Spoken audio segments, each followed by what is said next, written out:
네, 그동안 이제 2차 전지 관련된 영상을 정말 이제 많이 올려드렸고, 낙폭과대 구간에 있다라는 말씀도 많이 드렸는데, 그럼에도 불구하고 이제 흘러내렸었던 게 2차 전지주입니다. 그래서 보유하고 계신 분들 굉장히 좀 어려움을 많이 겪으셨을 건데, 오늘의 반등이 이제 뭐 그동안 하락의 위로는 전혀 안 되겠지만, 그래도 시장의 방향 자체가 좀 바뀌고 있다는 생각이 들어요. 특히 이제 오늘 나온 2차 전지주의 반등은 충분히 의미가 있는 반등이라고 생각을 해요. 오늘 보시면은 이제 그 기존의 강세를 보였었던 조선이라든지 방산주의 차익 실현 매물이 나오고 낙폭과대주의 저가 매수가 들어오는 모습이 뚜렷하게 나타났습니다. 그래서 그런 관점에서 낙폭과대 섹터 중에 둘째가라면서러운 2차 전지주의 저가 매수가 들어왔다라는 거죠. 이제 바닥 확인에 대한 기대감이 이전보다는 분명히 좀 높아지지 않았나 싶어요. 특히 2차 전지주의 투자 심리를 개선시킬 만한 그런 이슈들도 꾸준하게 좀 부각되고 있기 때문에 그런 요인들도 간략하게 한번 살펴보도록 하겠습니다.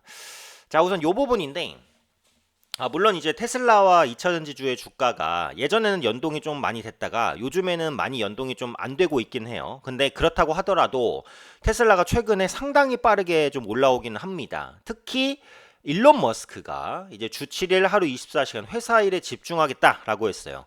그러니까 트럼프 정부가 들어서고 일론 머스크가 이제 정보 효율부로 가면서 회사 경영에 사실상 개입할 시간이 없었죠. 근데 이제 다시 회사로 돌아와서 열심히 일을 하겠다라고 밝혔습니다. 테슬라는 일론 머스크를 빼고는 얘기할 수가 없는 그런 회사예요. 일론 머스크에 의한 그 영향력이 너무나도 크고 테슬라 전체의 실적이라든지 투자 심리에 미치는 영향도 크기 때문에 머스크가 회사에 집중하겠다라고 밝힌 것 자체만으로도 테슬라 급등의 이유가 됐습니다. 그래서 이 부분이 일단 2차 전지주의 상승에도 일정 부분의 영향을 끼칠 수 있겠다. 이렇게 이제 보여지는 거죠. 정치 견눈질을 줄이고 기업 경영에 매짐하겠다라고 다짐하면서 테슬라 주가가 7% 가까이 이제 급등을 했습니다. 인공지능 스타트업 xAI, 로켓 발사업체 스페이스X, 전기차 업체 테슬라의 슈퍼 포커스드 초집중할 필요가 있다라고 말했다라는 부분이고요. 일주일 내내 하루 24시간을 쓰는 이전 관행으로 복귀하겠다라고 다짐했다라는 겁니다. 머스크가 상당히 이제 좀 약간 날라리처럼 보이긴 하지만 실제로 일을 할 때는 굉장히 일에 빠져서 열성적인 걸로 유명하죠. 그랬던 과거에 자신으로 좀 돌아가겠다. 이렇게 이제 밝히고 있는 거고요. 정보일부 수장을 맡아서 기업 경영을 등한시했지만 이제는 더 이상 그렇지 않겠다라고 밝혔습니다. 이렇게 공개적인 언급을 했기 때문에 앞으로 테슬라의 경영 관련된 개선 기대감은 충분히 있을 수 있어요.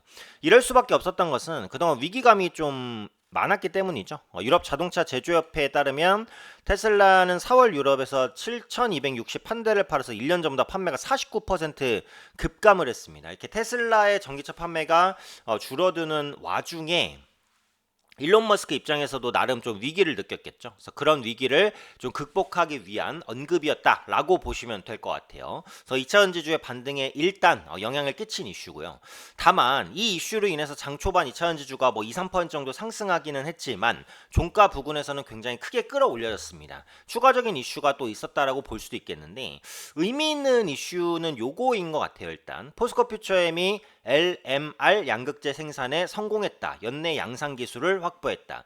자, 그동안 전기차가 캐즘에 빠졌다라는 얘기를 했지만 물론 그것도 사실이긴 합니다만 중국 지역에서는 전기차가 꾸준하게 성장을 해왔어요. 그러면 글로벌 전기차 시장이 위축되는 와중에서도 중국 전기차 시장은 왜 이렇게 강세를 보였을까? 중국의 업체들이 저가 배터리 LFP 부분에서의 강점을 확연하게 가져갔기 때문에 가격을 크게 다운시키니까 전기차를 살 유인이 확실했다라는 거예요. 소비자들이 지금도 전기차 구매를 좀 꺼리는 여러 가지 이유가 있겠지만 어쨌든 가격이 중요한 이슈란 말이에요. 내연기관차가 3천만 원인데 전기차가 4천만 원이라고 한다면 쉽게 전기차를 살 수 있는 사람이 별로 없을 겁니다. 다만 전기차 가격이 내연기관과 비슷하거나 오히려 보조금 뭐 여부는 별개로 하고 내연기관보다 싸다라고 한다면 전기차를 선택할 사람은 많을 거예요. 결국은 지금 이제 전기차는 고가 포지셔닝보다는 중저가 포지셔닝 그리고 가격을 최대한 낮추고 가성비를 높이는 데 포커스가 있었기 때문에 LFP 배터리의 국내 업체가 밀리면서 고가 배터리 업체들은 다 어려운 환경을 겪을 수밖에 없었다. 요 부분이죠. 근데 이번에 LMR 양극재 생산에 성공을 하고 연내 양산 기술을 확보했다라는 부분인데 현재 중국 주도의 LFP 대항마로 떠올랐습니다. LMR 배터리의 특징을 보면요. 양극재 구성에서 가격이 비싼 코발트 니켓을 대폭 줄이고 저렴한 망간 사용을 확대했고 에너지 밀도가 중요한데 LFP 배터리보다 밀도가 33% 이상 높고 NCM 배터리와 비슷한 수준이라는 거예요. 주행거리도 밀리지 않고요. 가격, 에너지 밀도 높지만 가격은 LFP 배터리와 비슷하다라는 겁니다. LFP 배터리가 가성비로 밀어붙였는데 LMR은 가격이 뒤지지 않으면서도 밀도가 30% 이상 높다라는 거예요. 결국은 가성비 부분에서 앞서 나갈 수 있는 그런 가능성들을 열었다라는 거죠. 오늘 2차원 지주가 다 급등을 했지만 특히 포스코 퓨처엠이 많이 올라갔었던 그 이유이기도 하다라고 보시면 될 것 같아요. 그래서 LMR 양극재 개발을 완료하고 연내 양산 기술 확보에 나선다고 밝혔습니다. 향후 전기차 시장의 게임 체인저가 될 것으로 현재 주목받고 있는 상황이고요. LFP 배터리와 가격 경쟁이 가능하면서도 성능은 더 우위에 있어서 차세대 배터리로 급부상하고 있다라는 부분입니다. 그래서 상용화까지 가능하게 된다라고 한다면 그동안 부진했었던 2차 전지주를 다시 끌어올릴 수 있는 모멘텀이 형성될 수 있다라는 거죠. 그동안 이제 전기차 배터리가 굉장히 다양한 형태가 있었잖아요. 근데 지금 하고 있는 전망들을 보면 결국은 저가 배터리와 고가 배터리로 이분화될 것이다 라는 거예요. 그래서 저가 배터리와 고가 배터리 포지셔닝을 명확하게 하지 않고 애매한 위치에 있으면 그 배터리 업체는 낙후가 된다는 거죠. 그래서 일단 포스코 퓨처엠이 저가 배터리 부분에서 LFP 배터리를 넘어서기 위한 노력들을 하고 있고 그에 따른 성과가 가시화되고 있다. 요게 이제 그 핵심인 것 같아요. 전기차 원가에서 배터리가 차지하는 비중이 한 40% 정도 되기 때문에 그 배터리에 대한 원가를 절감하게 되면 전기차 가격이 직접적으로 하락하는 효과가 있습니다. 다음은 중국과의 배터리 경쟁에서도 밀리지 않을 수 있겠죠. 다음에 LG 에너지 솔루션도 보시면 LMR로 중저가 전기차 배터리 파는들기 돌입했다. 이렇게 이제 나왔죠. LG 엔솔이 미국 GM과 손잡고 차세대 중저가형 배터리 LMR 개발에 착수한 가운데 중저가 전기차 배터리 시장의 판도 변화에 업계의 관심이 집중되고 있다. 역시 이제 아까 했던 말이죠. 중국 업체들이 주도하는 LFP의 판을 LMR로 흔들 수 있을 것이다라는 기대감. 앞서 포스코 퓨처엠에서 나왔던 언급과 똑같습니다. 결국 이제 2차전지 업체가 원가를 줄이기 위한 노력들을 하고 있고 원가를 줄이면서도 효율을 높이기 위한 이런 개발들을 앞으로 꾸준히 하면서 현재 진행되고 있는 전기차 캐즘을 극복할 수 있는 가능성들을 꾸준히 열고 있다. 이렇게 보시면 될 것 같아요. 자, 그리고 아주 장기적으로는 사실 2차전지는 될 분야인 게 이게 자동차에 지금은 거의 들어가잖아요.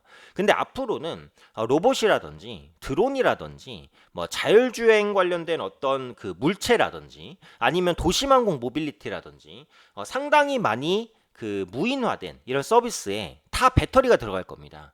그러니까 무인화된 서비스는 이제 코드를 꽂고 다닐 수는 없어요. 그러니까 결국은 이제 배터리로 충전을 하는데 충전식 배터리는 2차 전지인 거잖아요. 그래서 지금은 배터리 시장이 거의 전기차에 한정돼 있다 보니까 전기차가 안 팔리면 배터리 업체가 바로 죽는 그런 구조지만 지금 말씀드린 대로 로봇 드론, 뭐 UAM, 우리가 생각하지 못했던 다양한 서비스에 이제 2차전지가 들어가게 된다면 전기차 시장의 역성장에도 불구하고 2차전지 관련주가 움직일 수 있는 모멘텀은 충분히 형성될 수 있을 것이다. 이렇게 이제 보는 거죠. 그래서 아주 장기적인 시각에 있어서는 2차전지주를 관심 있게 봐야 될 구간이다. 이렇게 이제 보는 거고요.